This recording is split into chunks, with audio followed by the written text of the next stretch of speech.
नमस्कार विद्यार्थ्यांनो, मी प्राध्यापक राहुल गोडे आणि तुमचं हार्दिक स्वागत छत्रपती क्लासेस या युट्यूब चॅनलवर. बघा, अजूनपर्यंत ज्यांनी या चॅनलला सबस्क्राईब नसेल केलं त्यांनी सबस्क्राईब करा आणि बेल आयकॉन यासाठी दाबा की तुम्हाला नवनवीन व्हिडिओ तुमच्यापर्यंत पोहोचण्यासाठी बेल आयकॉन तुम्ही दाबायला पाहिजे. ठीक आहे. बघा, आता तुम्हाला माहित आहे प्रकरण तिसरं चालू आहे, शेवटचा पार्ट आहे. पार्ट क्रमांक 5 हा शेवटचा आहे आणि सर्व प्रश्न समूह चालू आहे. 19वा प्रश्न चालू आहे. 19वा जर प्रश्न तुम्ही जर व्यवस्थित बघितला तर 18व्या प्रश्नासारखाच आहे. पार्ट क्रमांक जो 4 आहे, शेवटचा प्रश्न आपण जो बघितला होता त्याच्यासारखाच आहे. की काय म्हटलेलं आहे, 4 दशांश काय 2-7 हा काय आवर्ती रूप आहे आणि 2-7च्या वरती मी रेष घेतोय. 2-7 हे अंक कसे आवर्ती होत आहे, रिपीट होत आहे, बरोबर. त्याच्यासाठी मी 2-7च्या वर रेष घेतलेली आहे. हे कोणत्या व्यवहारिक अपूर्णांकाचे तुम्हाला जे दिलेले पर्याय आहे हे चारही पर्याय कसे आहे, व्यवहारिक अपूर्णांकामध्ये. चारही पर्याय कसे आहेत, व्यवहारिक अपूर्णांकामध्ये. आणि तुम्हाला हेच ओळखायचं आहे की कोणत्या व्यवहारिक अपूर्णांकाचं रूप आहे, तुम्हाला तेच ओळखायचं आहे. तर आता बघा, आपण काढत असताना काय करायला पाहिजे की इथे जर व्यवस्थित तुम्ही बघितलं तर काय करायला पाहिजे, जे दिलेलं आहे त्याला आवर्तीमध्ये व्यवहारीमध्ये रूपांतर करत असताना अंशामध्ये जो अंक रिपीट होत आहे म्हणजे आवर्ती होत आहे तो अंक घेऊन घ्यायचा आणि वरती जेवढे अंक आवर्ती होत आहे तेवढे छेदामध्ये 9 घ्यायचे. हे मी वारंवार सांगतोय. या पद्धतीचं रूपांतर याच्यामध्ये बघा, याला अजून पूर्णपणे व्यवहारिक मध्ये रूपांतर करायच्या अगोदर या 2 अंश आणि छेदामध्ये भाग जातो का देऊन द्यायचा, सोपी होते. हो, जातो. 9-3 27, 9-1 9, 9-1 9, 11. अजून बाहेर जातो का, नाही जात. तो उरलं काय, 4 जशीच्या तशी लिहायचे, 3/11 या पद्धतीने. आणि याचं जर उत्तर काढलं लेकर हो तर लक्ष द्या, काय होईल, 11-44 आणि 3-47. मी सांगितलं होतं जसं, किंवा 47 लिहायच्या अगोदर जर तुम्हाला सांगितलं होतं की मी छेद जसच्या तसा घ्यायचा. ठीक आहे. 11-44 आणि 3-47, बरोबर ना. 11 गुणिला 4 44 आणि अधिक 3-47. 47 हे 4.27च्या वर रेष आवर्ती रूपाचं हे उत्तर आहे. या पद्धतीचं समजलं का. हे ऐका, 47 राहिला, हो, तिसरा पर्याय योग्य पर्याय राहिला.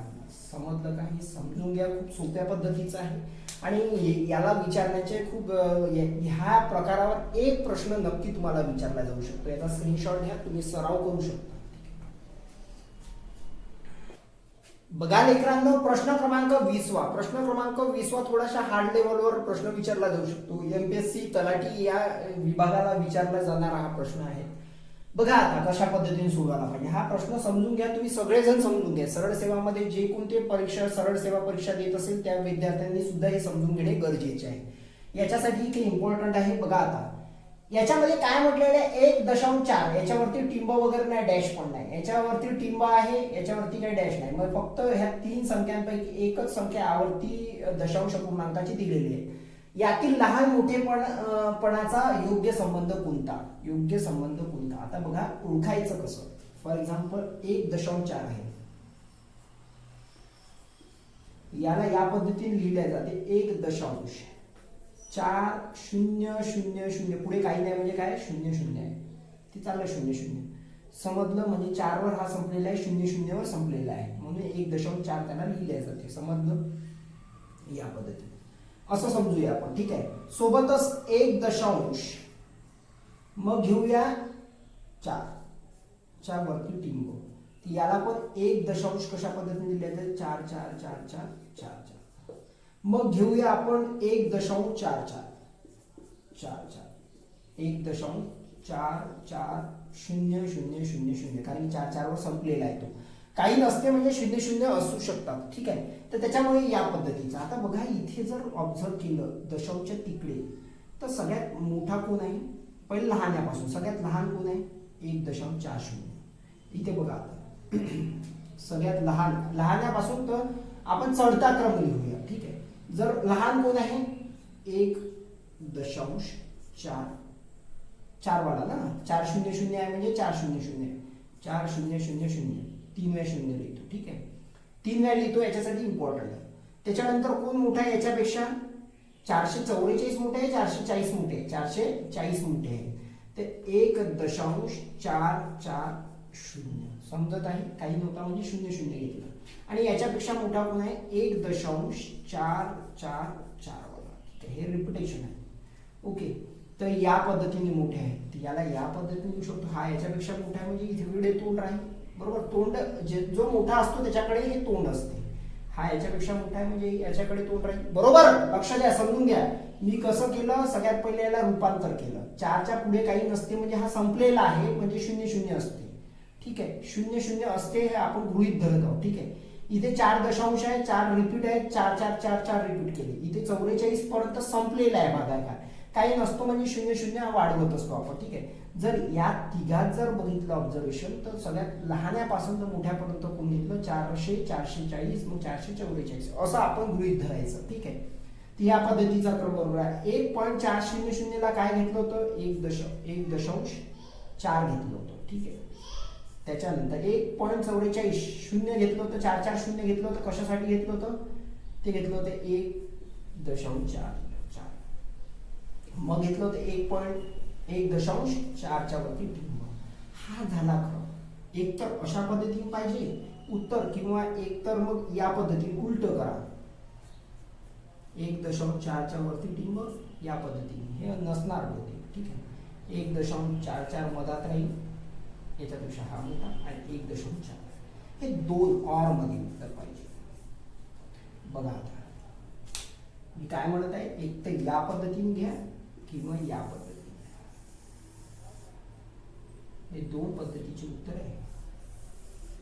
बघा आता काय आहे, दोन्ही पर्याय आहे का, बरोबर. इकडेच्या तोंडाचा बघा, नाही, हा नाही पर्याय, ठीक आहे. हा जर बघितला तर नाही, हा नाही पर्याय, ठीक आहे. तर बघा या पद्धती, एक तर या पद्धतीचं ऑर, तर इकडेच्या तोंडाची हे आहे का तिसरं, बघून घ्या व्यवस्थित. हा पण नाही, पहिला पर्याय बरोबर आहे, तर हा पहिला पर्याय आपला योग्य पर्याय आहे. बघा पहिला पर्याय याच्यानुसार मी ऑर मध्ये दोन्ही सांगितलं, हा जो आहे हा पर्याय आपला योग्य पर्याय, ठीक आहे. कसं, दोन्ही उत्तर सांगितले या पद्धतीने, चढता उतरता क्रम, लहान मोठे पण म्हटलं, मोठेपणा म्हटलं असतं ते हे मोठे आपण दोन्ही पद्धतीने लिहू शकतो. याला उलट लिहत आलं तर इकडे तोंड राहील. हा याच्यापेक्षा मोठा आहे, हा याच्यापेक्षा मोठा आहे, हा याच्यापेक्षा मोठा आहे, हा याच्यापेक्षा मोठा आहे, या पद्धतीचं, ठीक आहे. तर बघा, समजून घ्या आणि उमजून घ्या. याला व्हिडिओला समजलं नसेल तर पॉज करू शकता, आणि पॉज केल्यानंतर आरामात बघा मी काय केलेलं आहे, ठीक आहे. योग्य पर्याय तुम्हाला निवडायचा होता, चढता क्रम किंवा हे जे तोंड आहे, एक तर या पद्धतीचं उत्तर राहील, एक तर या पद्धतीचं उत्तर राहील, ठीक आहे. तर इथे जर बघितलं तर इकडून जर तुम्हाला तोंड पाहिजे असेल तर या पद्धतीचा पर्याय आहे का चेक करायचं, नाही आहे म्हणून वरचा पर्याय आपण चेक केला तर पहिला बरोबर आहे आपला, ठीक आहे. याचा स्क्रीनशॉट घेऊ शकता.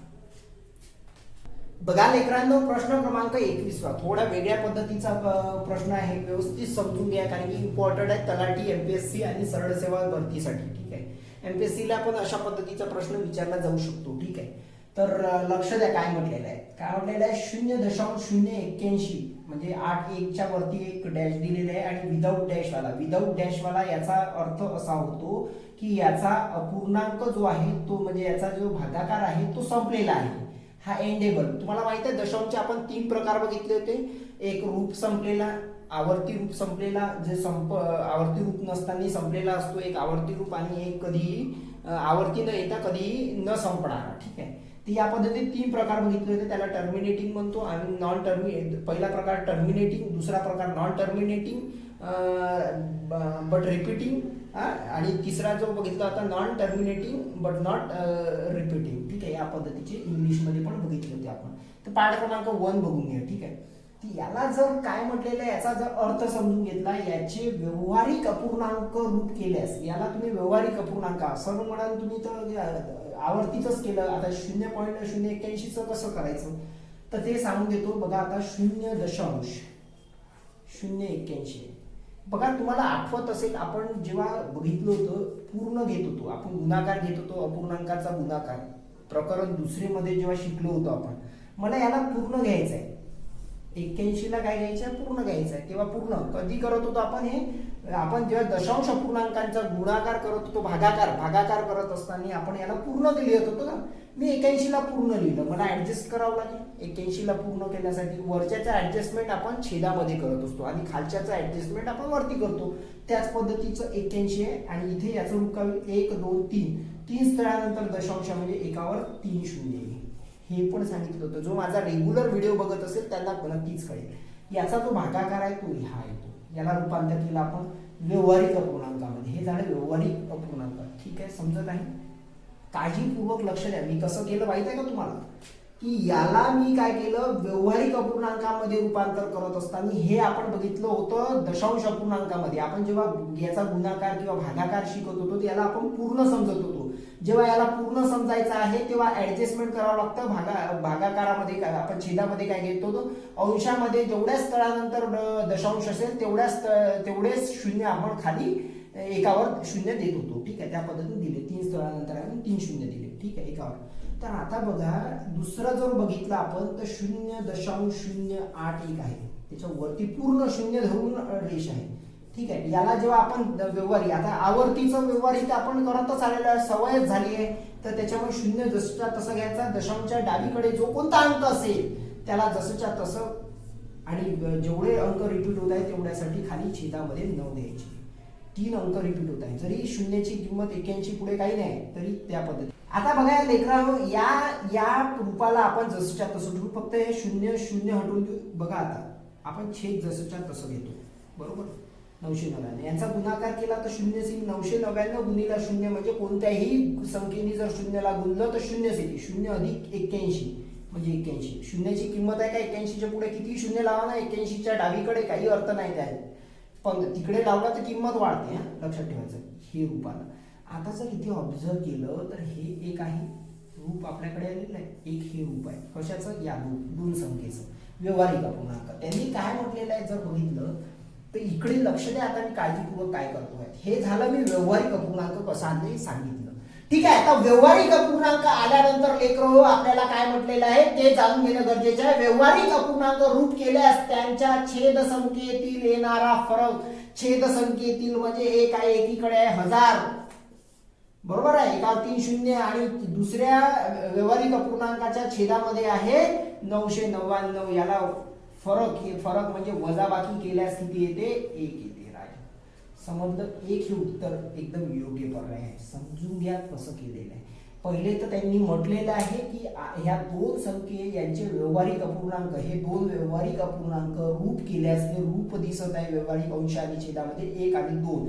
याला केल्यानंतर त्याच्या छेद संख्येतील, हे छेद संख्या आहे, छेदस्थानी संख्या जी आहे याच्यातला येणारा फरक किती, तर 1 चा फरक आहे.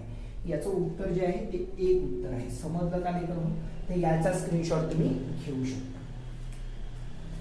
बघा लेकरांनो, प्रश्न क्रमांक 22वा परत बेरीज आहे. मागच्या सारखंच आहे, सिंपल सोडून दाखवतोय मी, काहीही कठीण नाही.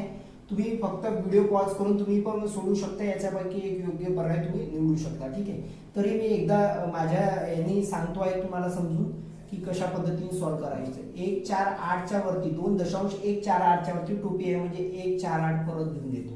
यांची बेरीज करायची आहे. काय आहे, 3.185 185. ठीक आहे, यांची बेरीज करून देतो. सगळ्यात पहिले 8 5 13 होतात. 8 5 13, बरोबर. यांची बेरीज केलेली 8 अधिक 5 म्हणजे 13. चला 1 4 आणि 8 4 12 आणि 1 13. 3 परत 1 1 आणि 1 2 2 आणि 1 3 3. 8 5 13 हात चला 1 8 आणि 4 12 आणि 1 13 हात चला 1 1 2 3 3 होतात. दशांशा खाली दशांशाला पाहिजे 2 आणि 3 5 या पद्धतीने. आणि त्याच्यानंतर 4.6च्या वर डॉट आहे म्हणजे 6 6 6 6 6 हे रिपिटेशन आहे. यांची सुद्धा काय आहे, बेरीज आहे. 6 आणि 3 9 होतात राजे हो. ठीक आहे, 9 6 आणि 3 9 6 आणि 3 9 6 आणि 3 9 परत 6 आणि 3 9 6 आणि 3 9. दशांशा खाली दशांशाला पाहिजे 5 अधिक 4 9 9 दशांश येत आहे. याचा जर रूप बघितलं तर बघा पर्यायामध्ये तुम्हाला कन्फ्यूज करण्यासाठी हा सुद्धा एक पर्याय आहे. हा पर्याय होणार नाही कारण की याच्यावर डॅश नाही, म्हणजे हा इथे जो आहे याचा भागाकार संपलेला आहे. लक्ष घ्या, ज्याच्यावरती डॅश किंवा टिंब नाही आहे तो आवर्ती होऊ शकत नाही. हा आवर्ती नाही, हा संपलेला आहे, एंडेबल आहे. ठीक आहे. इथे जर 933 तर विषयच येत नाही 244, याचा विचार करू शकतो आपण. पहिला पर्याय 9, याला जे आहे याला जे याचं रूपांतर आहे 9 9 आहे म्हणजे 9च्या वरती डॉट. पहिल्या क्रमांकाचा पर्याय योग्य पर्याय आहे. समजलं? हे आवर्ती रूपामध्ये. याचा स्क्रीनशॉट घेऊन घ्या, खूप सोपं होते. स्क्रीनशॉट घेऊ शकता. बघा लेकरांनो, प्रश्न क्रमांक 23. प्रश्न क्रमांक 23 हा जास्तीत जास्त तुम्हाला विचारण्याच्या याच्यासाठी चान्सेस आहे. याच्यामध्ये गुणाकार आहे आणि भागाकाराचा पण समावेश आहे. आणि जे संख्या दिलेल्या आहेत त्या आवर्ती दशांश अपूर्णांकामध्ये दिलेल्या आहे. याला सोडवत असताना मुलांना हे समजत नाही. बघा पर्याय जे आहे ते व्यावहारिक अपूर्णांकामध्ये दिलेले आहे. तुम्हाला याला जे कन्वर्ट आहे, जरी आवर्ती दशांश मध्ये असेल तरी त्याला कन्वर्ट व्यावहारिक अपूर्णांकामध्ये कन्वर्ट करूनच सोडवायचं. तर आता सोडवायचं कसं ते जसच्या तसं बघा. आता मी सांगतोय, बारकाईने लक्ष द्या सगळ्यांनी, काळजी करू. ठीक आहे. तर इथे जर बघितलं 2.27 जे आहे ते लिहून घेतो, कारण की मग तुम्हाला सॉल्व्ह करायला बरं होईल. वरती पाहायचं गरज नाही. ठीक आहे. जे आहे ते मी याच्यासाठी की तुमच्या समजण्यासाठी याला सोडवत आहोत. ठीक आहे. सगळ्यात पहिले याचा व्यावहारिक अपूर्णांक करून घेऊया. 2 दशांशच्या डावीकडे जसच्या तसं घ्यायचं. 27 म्हणजे 2.7 हा रिपीट होत आहे म्हणजे त्याच्यासाठी 2 9 घ्यावं लागेल. बरोबर. याला व्यावहारिक अपूर्णांकामध्ये रूपांतर करण्यासाठी 5 जसच्या तसं दशांश आहे ते. ठीक आहे. 4 एकच अंक आहे म्हणून एकच 9 घेतो आहे. भागाकार जसच्या तसं. मग सांगतोय काय करायचं. भागाकार जसच्या तसं 45 4 5 1 हे 2 अंक 9 आहे म्हणून 2 9 घ्यायचे. ठीक आहे. 2 अंकांसाठी 2 9 घ्यायचे. आता बघा याला काय करायचं. याच्यामध्ये सगळ्यात पहिले भाग जाते का बघा. हो जाते. 9 3 27 9 1 9 9 1 9. अजून भाग जाते का नाही. उरलं काय ते लिहून घ्यायचं. 2 3 11 हे 3 लिहिले. 9 3 27 आणि 9 11 99 होतात. तर 11 लिहिले. गुणाकार. इथे भाग जातो का नाही. याला आपण जसंच्या तसं ठेवूया. सध्या स्टेप बाय स्टेप करतोय. स्टेप बाय स्टेप तुमच्या समजण्यासाठी. ठीक आहे. भागाकार. इथे जर बघितलं 9 45 9 1 9 9 1 9. अजून भाग जातो का नाही. उरलं काय 5 भागीला 11. लक्ष द्या सावकाशपणे. मी काय म्हणतो. इथे जर बघितलं लेकर हो तुम्ही, तर याला आता रूपांतर आपण व्यावहारिक अपूर्णांकामध्ये करणार. जसं पहिले सगळ्यात पहिले जेवढे छेद आहेत जसच्या तसे ठेवायचे. गुणाकार हा 9चा 9 जसच्या तसा. भागाकार हा 11चा जसच्या तसा. छेदांमध्ये काही फरक पडणार नाही. 11 9 11 जसच्या तसे ठेवले. आता बघा 11 दुनी 22 22 अधिक 3 25 होतात. इथे 9 5 45 आणि 4 49. 9 5 45 4 अधिक 4 49. 11 44 अधिक 5 49. मी सॉल्व्ह करतो याला. इथे सॉल्व्ह करतोय. लक्ष द्या सावकाशपणे. ह्या भागाकाराला मी गुणाकारामध्ये कन्वर्ट करतोय. मग बाकीचं जसच्या तसं 25 भागीला 11 गुणिला इथे लक्ष द्या 49 भागीला 9 सॉरी हा ठीक आहे भागीला 9. आता याला गुणाकारामध्ये रूपांतर करत असताना गुणाकार व्यस्त करत असतो. व्यस्त करणे काय. जे दिलेली संख्या त्याला रेसिप्रोकल म्हणजे उलट करतो. इंग्लिशमध्ये त्याला रेसिप्रोकल म्हणतो. आणि गुणाकारामध्ये ह्या भागाकाराचं मी जेव्हा गुणाकारामध्ये रूपांतर करत असतो जे असलं त्याचं उलट होते. हे मी वारंवार तुम्हाला पहिल्या पासून बहुतेक मला दशांश अपूर्णांकामध्ये पण मी सांगितलं होतं की भागाकाराचं रूपांतर गुणाकार करत असताना भागाकाराच्या तिकडची संख्या उलटी करावं लागतं. बस उलटी केली. याला 11 दशांश छेदाला अंशाच्या घरी नेलं, अंशाला छेदाच्या घरी नेलं. ठीक आहे. या पद्धतीने आता जर बघितलं तर 49 काय होते कटतात. 1 उरतात म्हणजे काय होतात 1 उरतात. जर इथे बघितलं तर 11 11 पण कटतात. 1 आणि 1 उरतात. जर इथे व्यवस्थित बघितलं तिथे तर काय उरलं राजू. इथे मी वरच्याचा गुणाकार वरतीच करावा लागतो. 25 गुणिला 1 गुणिला 1 बरोबर. आणि इथे काय उरलं 1 गुणिला 9 गुणिला 1. तर काय येणार उत्तर 25 गुणिला 1 म्हणजे 25. 25 गुणिला 1 म्हणजे 25. ठीक आहे. भागीला काय येणार 9 येणार. हे झालं उत्तर. या पद्धतीचं सोडू. याला तुम्ही डायरेक्ट सोडू शकता. मी याच्यासाठी सांगितलं की मी काय केलं हे समजण्यासाठी सांगितलं. एवढं एक्सप्लेनेशन तुम्ही फटाफट स्टेप बाय स्टेप करू शकता. याला जेव्हा स्पीड येईल तुम्हाला तर ऑटोमॅटिक तुम्ही लवकर फटाफट 1 मिनिटाच्या आत तुम्ही सोडू शकाल. याचा पर्याय क्रमांक किती आहे बघून घ्या. 25 भागीला 9 म्हणजे तिसरा पर्याय योग्य पर्याय आहे. समजलं का. हे एकदा पॉज करा. मी काय केलं याला व्यावहारिक अपूर्णांकामध्ये कन्वर्ट केलं. हा भागाकाराला जेव्हा गुणाकारामध्ये करावंच लागेल कारण की भागाकारामध्ये तुम्ही सोडू शकणार नाही. ठीक आहे. याला गुणाकारामध्ये रूपांतर केलं. कुठे गेलं, इथे गेलं. हे बघा, हा भागाकार आहे, इथे गुणाकार केलं. गुणाकार करत असताना याला रेसिप्रोकल घेतलं, उलट घेतलं. अंशाचं छेदामध्ये न्यायचं, छेदाचं अंशामध्ये द्यायचं. हे प्रत्येक वेळेस गुणाकार भागाकाराचं गुणाकारामध्ये करत असतानाचा नियम आहे तो. ठीक आहे, हा प्रत्येक वेळेस लागू. याचा स्क्रीनशॉट घेऊ शकता. बघा लेकरांनो, प्रश्न क्रमांक 24. प्रश्न क्रमांक 24 पण 23 सारखा आहे. फक्त एवढाच फरक आहे की याला आता चार अंकी आलेले आहेत. ठीक आहे, चार संख्यांचा आहे, 3 संख्यांचा गुणाकार आहे, नंतर एक चौथी संख्या भागाकारामध्ये. याला सोडवत असताना मी सांगितलं की याला आवर्तीमध्ये, कधी पण आवर्तीचं जे आहे आवर्तीमध्ये दिलेलं असणार त्याला व्यवहारिक करा. व्यवहारिक भलाही तुम्हाला इथे चारही पर्याय आवर्ती काबर नाही राहील, मग व्यवहारिकचं तुम्हाला काय करायला लागेल, व्यवहारिक अपूर्णांकाचं आवर्तीमध्ये कन्वर्ट करू शकता. पण याला जेव्हा तुम्ही कधी व्यवहारिक अपूर्णांकामध्ये रूपांतरित करून कराल तर सॉल्व्ह करायला सोपी जाते. ठीक आहे, बघा आता काय करायचं. मी याला व्यवहारिक मध्ये कन्वर्ट करण्याचा प्रयत्न करतो. आता जसंच्या तसं बघा, इथे जर मी सोडवलं तर तुम्हाला काय मिळेल, 2 45 आहे बरोबर. 45च्या वर टोपी आहे म्हणजे 4 5च्या वर टोपी आहे, म्हणजे याचा अर्थ 2 9 घेईन मी छेदामध्ये बरोबर. गुणाकार याचा पण काय घेईल, 0 जसच्या तसं. कारण की मी सांगितलं होतं तुम्हाला की दशांशच्या डावीकडे कोणतीही संख्या असू जशीच्या तशी 3 3च्या वरती टिंब आहे म्हणून 2 9 घेईल. बघा आता 3च्या वरती डॉट असलं काय, कोणताही रिपीट अंक असला त्याच्यावरती डॉट असला काय, रेष असली काय, फरक पडत नाही. याला 3/9 लिहिलं तरी उत्तर तेवढंच येणार आहे. 33/99 लिहिलं तरी तेवढंच उत्तर येणार आहे. ठीक आहे, गुणाकार 1 जसंच्या तसं 66च्या वर आहे म्हणून यालाही तसं 6/9 लिहिलं काय आणि 66/9 लिहिलं काय, 99 लिहिलं काय, फरक पडत नाही, उत्तर सारखंच येते.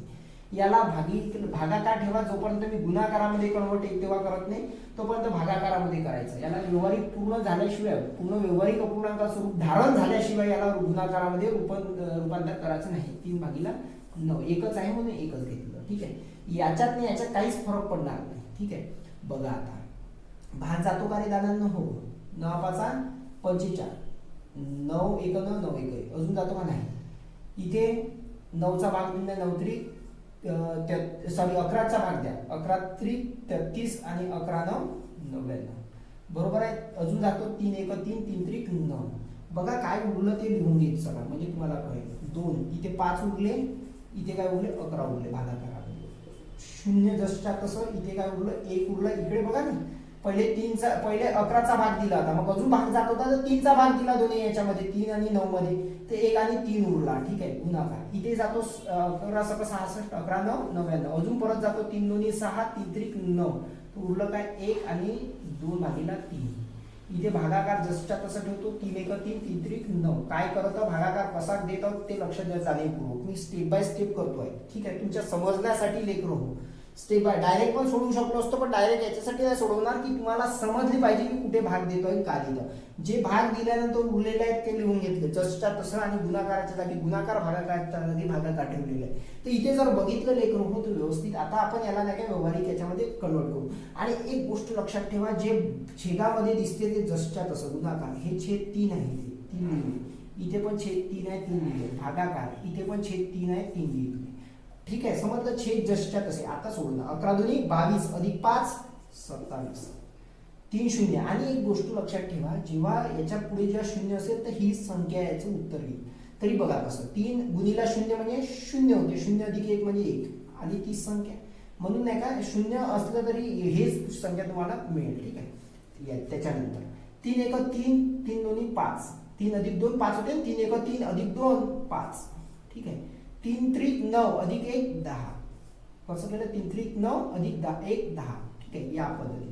आता मी याला गुणाकारामध्ये कन्वर्ट करेन. 27/11 गुणिला 1/3 गुणिला 5/3 जसच्या तसं. आता गुणाकारामध्ये करत असताना भागाकाराच्या तिकडची उजवीकडली संख्या रेसिप्रोकल होते म्हणजे उलटी होते.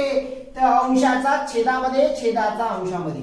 इथे अंशाचा जो आहे ते 10 आणि उलट केलं बघा, 10/3 होतं, 3/10 केलं. फरक काहीच नाही, एवढंच करायचं गुणाकार केल्यावरची गोष्ट. ठीक आहे, 3 3 काय म्हणजे कटून जाईल. ठीक आहे, इथे 3 1 3 3 9 27 उरतं काय लक्षात ठेवा. 5 1 5 5 2 10. बघा उरलं काय ते लक्ष ठेवा. ठीक आहे, काय उरलेलं आहे इथे बघा 9 उरलेले आहे. ठीक आहे, गुणिला 1 गुणिला 1. ठीक आहे, अजून काही उरलं का, इथे पण 1 उरला. ठीक आहे, हे 1 नाही लिहिलं तरी चालेल, पण तुमच्या समजण्यासाठी 11 गुणिला 1 गुणिला 1 गुणिला 2. ठीक आहे, इथे जर याला सोडवलं तर उत्तर पहा काय किती भेटेल. 9 गुणिला 1 1 केलं तर 9च येईल. आणि इथे 11 1 11 11 येईल, 11 1 11 11 येईल, 11 2 22. हे उत्तर आहे राजा. 9/22 दुसऱ्या क्रमांकाचं उत्तर योग्य आहे. बघा कशा पद्धतीने स्टेप बाय स्टेप सांगितलेलं. याला सावकाशपणे सोडवा, तुमची प्रॅक्टिस होईपर्यंत.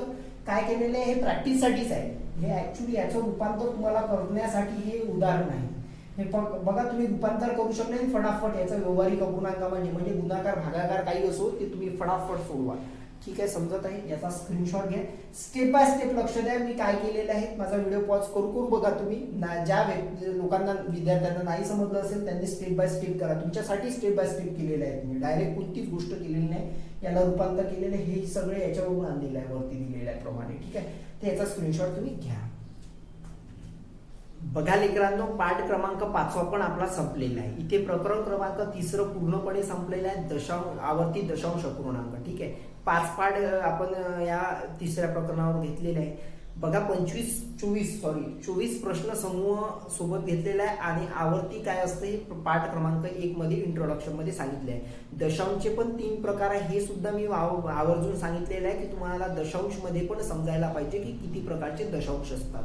ठीक आहे, सोबतच या प्रकरणावर तुम्हाला रिव्हिजन करणं गरजेचं आहे. 24 प्रश्न समूह दिलेले आहेत, याच्यावर प्रॅक्टिस जर केली तर आवर्ती दशांश अपूर्णांक हा जो प्रकरण आहे तुमचं कधीच तुम्हाला अडणार नाही, एवढी खात्री जाणीवपूर्वक मी बोलून राहिलेलो आहोत. ठीक आहे, तर बघा या चॅनलला अजून कोणी सबस्क्राईब नसेल केलं त्यांनी सबस्क्राईब करा आणि बेल आयकॉन दाबा नवनवीन व्हिडिओ तुमच्यापर्यंत पोहोचण्यासाठी. आणि त्या विद्यार्थ्यांपर्यंत नक्की पोहोचवा जे विद्यार्थ्यांची कोचिंग क्लासेस अजूनपर्यंत लावलेली नाही, लावण्याची परिस्थिती नसल्यामुळे, आर्थिक परिस्थिती नसल्यामुळे त्या विद्यार्थ्यांसाठी सुद्धा ही जास्तीत जास्त मेहनत घेतल्या जात आहे.